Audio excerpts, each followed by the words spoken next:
Hello guys and welcome to Skynomics Pathshala. और ये episode number 2 होने वाला है। जैसा कि आप जान रहे हैं कि पिछले वाले पाठशाला में हमने बच्चों के साथ लाइव इंटरेक्शन करा था और बच्चों को जो है एक मौका दिया जाता है इसमें, ताकि बच्चे अपने मन की सवाल जो है वो एक तरीके से पूछ सकें।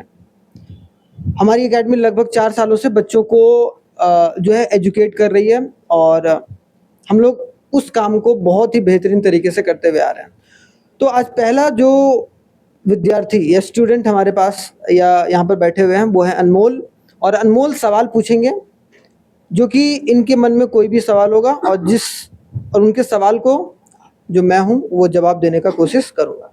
तो अनमोल, आपका सवाल क्या है ये बताइए। जी सर, अभी मैं 11th क्लास में हूँ, तो मेरे को जैसे एनडीए की तैयारी करनी है आगे, तो मैं अपना टाइम कैसे मैनेज करूँ एनडीए प्लस 11th और 12th का।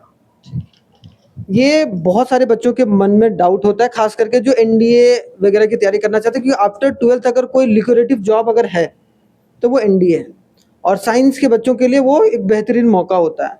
तो जैसे मान लीजिए आप एनडीए करना चाह रहे हैं, तो एनडीए में आप जान रहे हैं कि मैथ्स जो जीएस होता है, मतलब आपके पास उसमें हिस्ट्री, सिविक्स, ज्योग्राफी, वो सब सारे सब्जेक्ट होंगे और ऊपर से आपको उसमें साइंस भी पढ़ना पड़ेगा।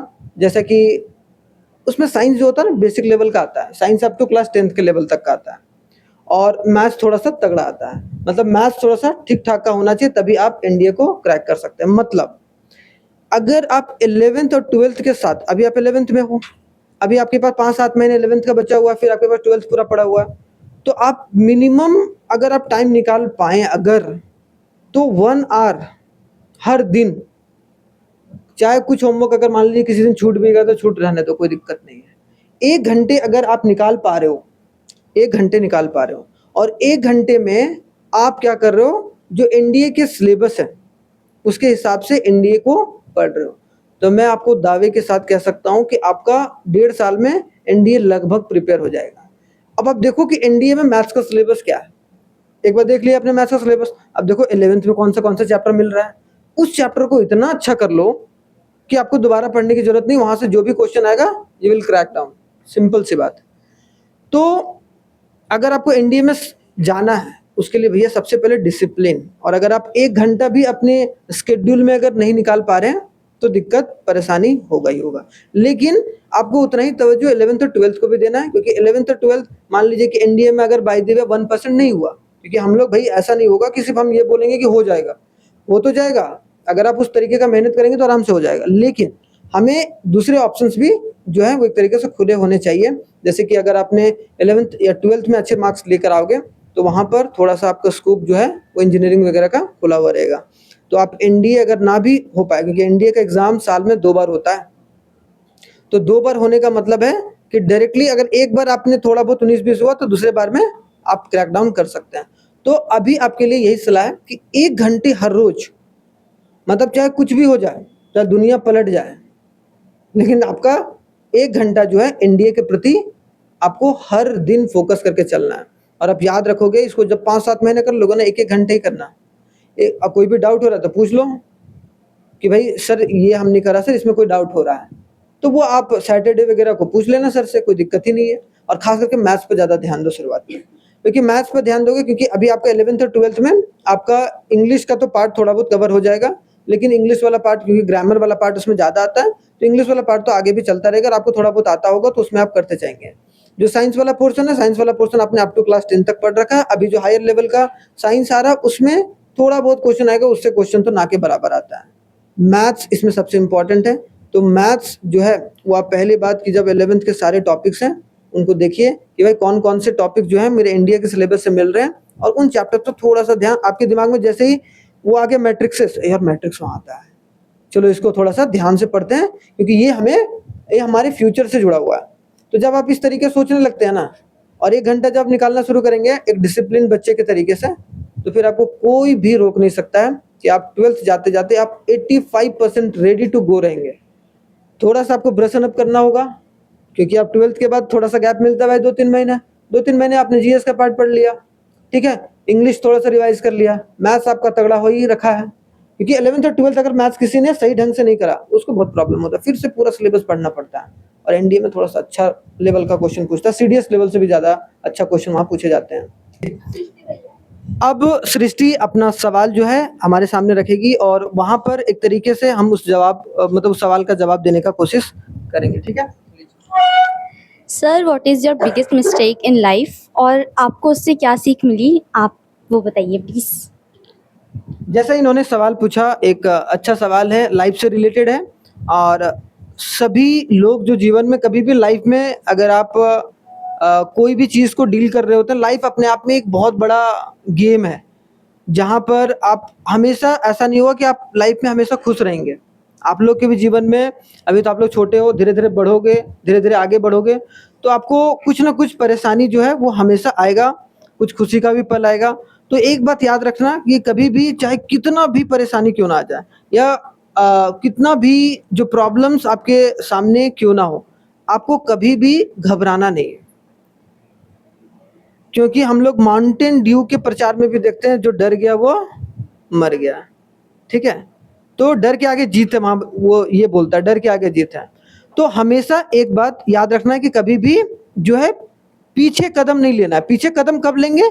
जब हमें ऐसा लग रहा हो कि भैया हमारे अगर कुछ ऐसा पोजीशन में आ गए कि हम आगे बढ़ ही नहीं सकते हैं, तो आप एक स्टेप पीछे ले लीजिए और फिर अपने लाइफ को रिव्यू कीजिए, अपने प्रॉब्लम्स को रिव्यू कीजिए और उसके बाद चीज़ों को आगे लेकर चलिए। तो सबसे बड़ा तो ये बात है जो लाइफ से मैंने जो सीखा है कि आपको हमेशा अपने लाइफ को एक फॉरवर्ड वे में लेकर जाने की कोशिश करनी चाहिए, rather than to look backward.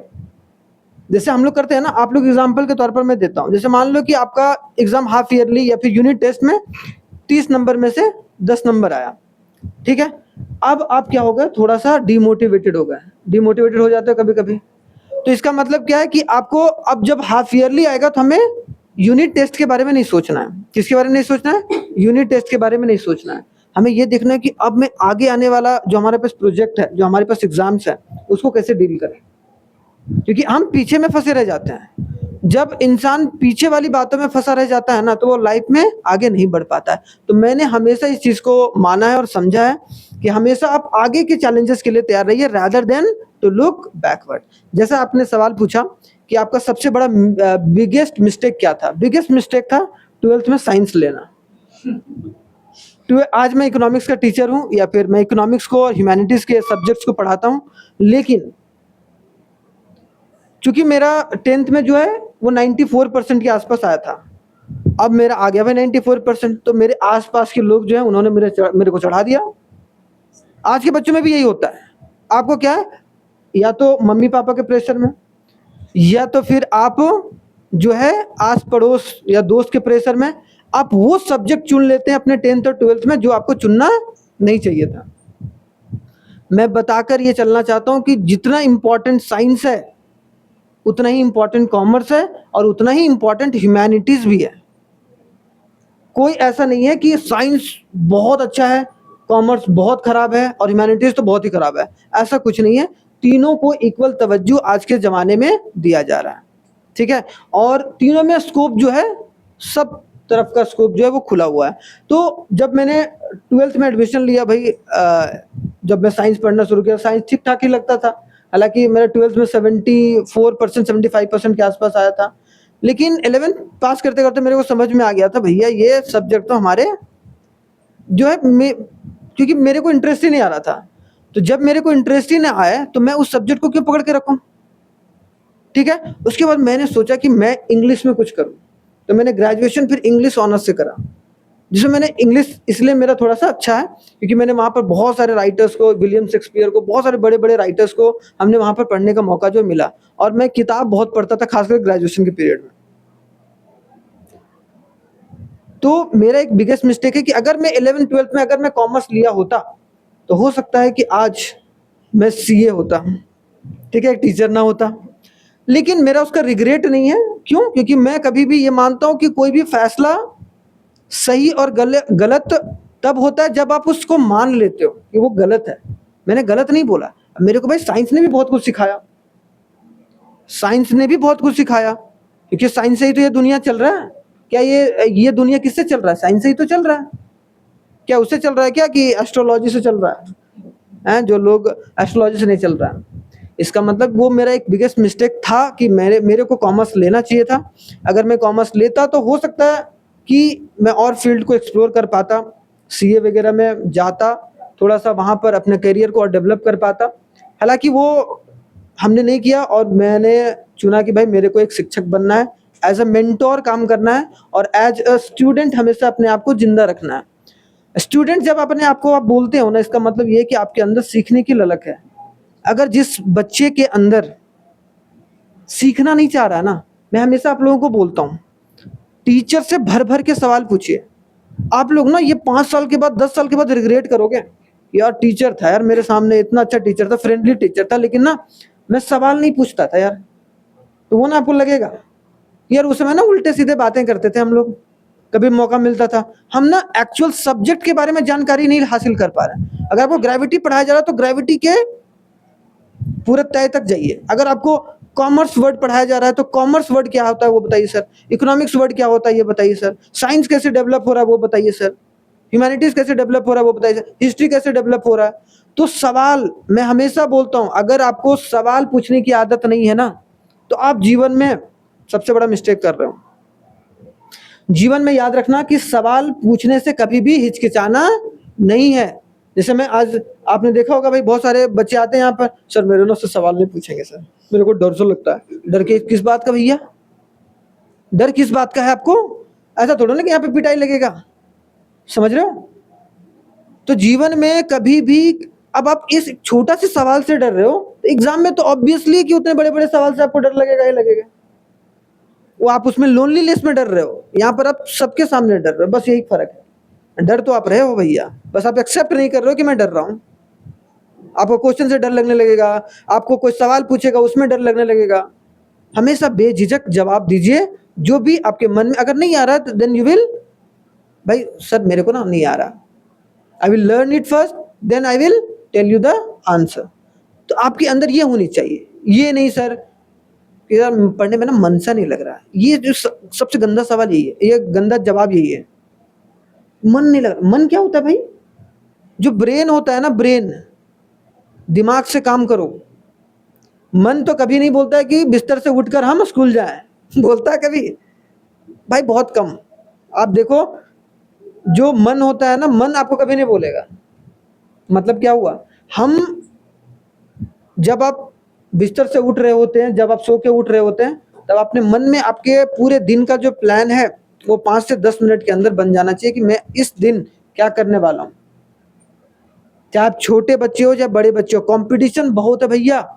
अगर आपको 1.5 बिलियन लोग, अब हमारे देश में कितने हैं पॉपुलेशन? 1.5 बिलियन।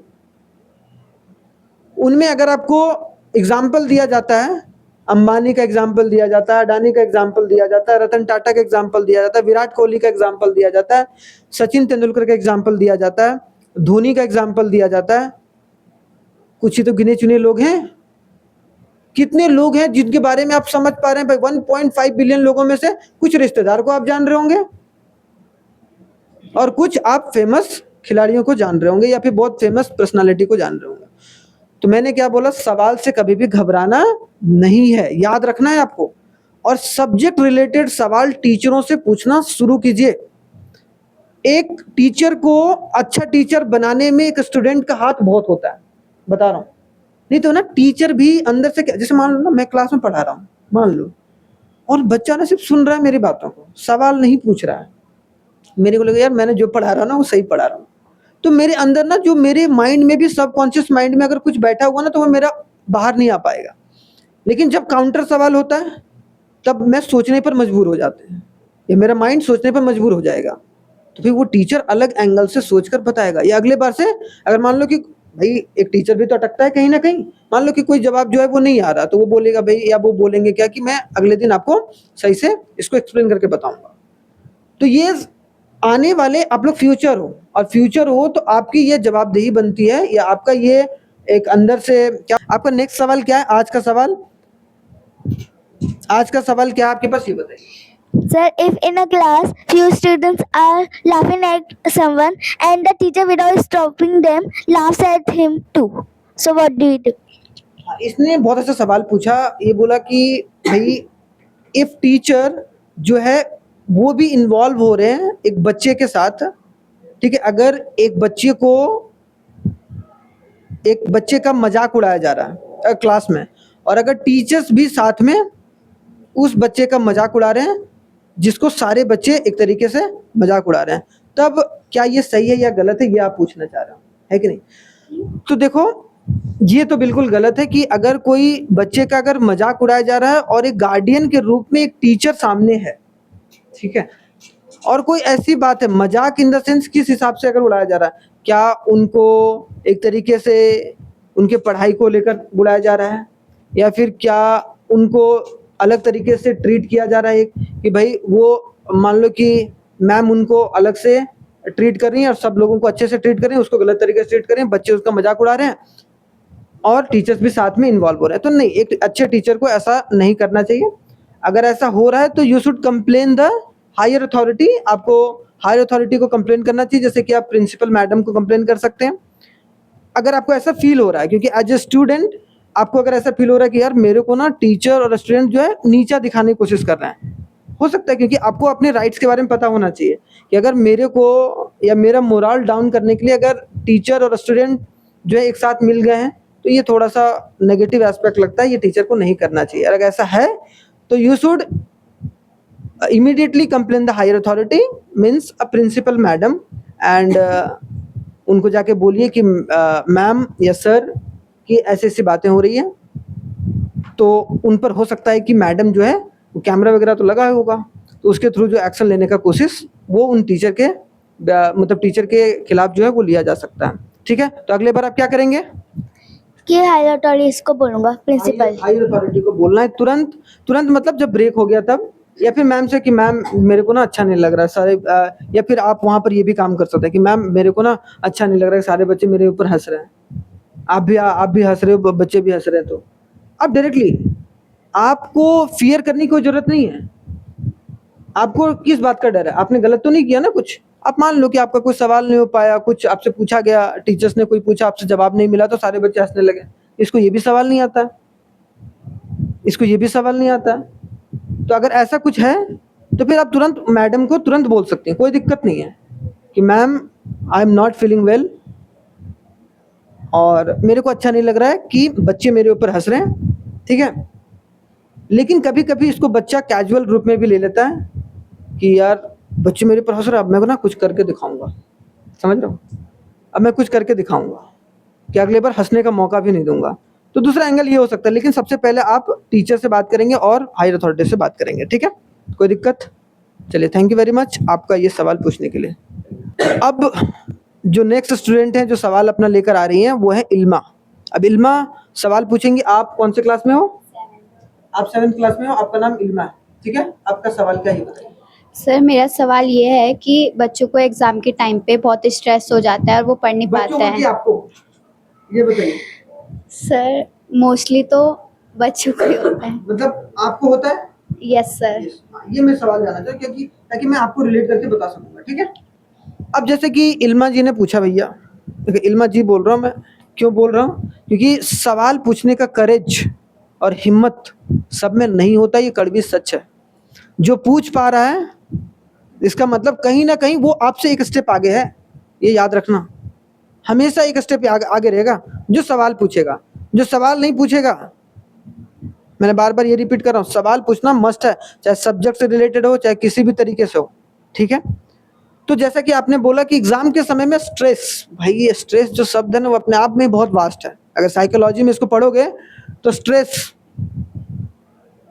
एक बहुत वास्ट चैप्टर के रूप में इसको पढ़ाया जाता है। स्ट्रेस हो गया, एंजाइटी हो गया। अब देखिए हम ना कोई चीज़ से घबराते क्यों है, प्रैक्टिकल वे में समझिए। जैसे मान लीजिए अगर कोई हमें मारने दौड़ रहा है, ठीक है, तो हमें उस वक्त क्या होगा, खुशी महसूस होगा क्या? नहीं, स्ट्रेस होगा, घबरा जाएंगे। अगर मान लो कि मैं युद्ध में हूं, मैं वॉर लड़ रहा हूं, आप एक वॉरियर हो, एक क्षत्रिय हो, इसका मतलब आप वॉर लड़ने जा रहे हो और आपके पास भी बचाव का है, उसके पास भी, क्या वहां पर आपको स्ट्रेस होगा? नहीं होगा। क्यों? क्योंकि आपका पर्पस डिफाइंड है। पर्पस, जब आपका जो पर्पस होता है वो डिफाइन होता है ना, तो आप घबराते नहीं हैं। क्योंकि ऐसा तो नहीं ना भैया एग्जाम का डेट अचानक से आ गया, आपको पता है यूनिट टेस्ट कब होगा आपको पता है, हाफ ईयरली कब होगा आपको पता है, कि ईयरली एग्जाम्स कब होते हैं। तो आपको समय से पहले, अब वो बंदा अगर वो वॉरियर है, वो पहले से तैयार ना हुआ होगा, पहली बार उसको लड़ाई में भाई निकल ले तो जा लड़ाई कर, तो घबराएगा कि नहीं घबराएगा? क्यों? क्योंकि उसको पता ही नहीं था। तो आप तब घबराते हैं या बच्चे तब घबराते हैं जब वो पिछले 3, 4, 5 महीनों में उन्होंने स्टडी नहीं करी है कि यार मेरे को आ नहीं रहा। थोड़ा बहुत स्ट्रेस तो होना भी चाहिए, तभी आप एक अच्छा स्टूडेंट बन पाएंगे, तभी आप सही तरीके से पढ़ भी पाएंगे। लेकिन बहुत ज़्यादा स्ट्रेस क्या करता है, आपको मजबूर कर देता है गलती करने में, ठीक है? तो जब आप स्ट्रेस होते हैं ना, तो जो सवाल आपको आएगा भी, वो भी सवाल क्या करोगे आप, गलत करके आ जाओगे। तो you have to be sincere जब आपको पढ़ाई जा रही हो सब्जेक्ट से रिलेटेड। थोड़ा थोड़ा भी आप पढ़ेंगे तो आपको यूनिट टेस्ट हाफ ईयरली में कोई दिक्कत परेशानी नहीं होगा, ठीक है?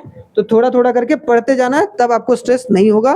और कभी भी स्ट्रेस हो तो आप 5 मिनट आंख बंद कर लीजिए, सिंपल सा तरीका। बहुत ज़्यादा स्ट्रेस हो रहा हो, मम्मी ने डांट दिया, टीचर्स ने डांट दिया, या फिर जैसे उसने पूछा था कि जो बच्चे हैं वो हंस रहे हैं, तो उसमें एक तरीके से क्या होना चाहिए कि अपने आप को थोड़ा समय दो और सोचो कि यार कहाँ मैं गलती कर रही हूँ या कर रहा हूँ जिसकी वजह से मेरे को स्ट्रेस हो रहा है। तो आपको कुछ थोड़ा बहुत समझ में आएगा, ठीक है? कोई दिक्कत परेशानी? चलिए, थैंक यू वेरी मच। तो ये हमारा सेकेंड एपिसोड था। तो आप लोगों को कैसा लगा आप ज़रूर बताइएगा कमेंट करके, कमेंट बॉक्स में।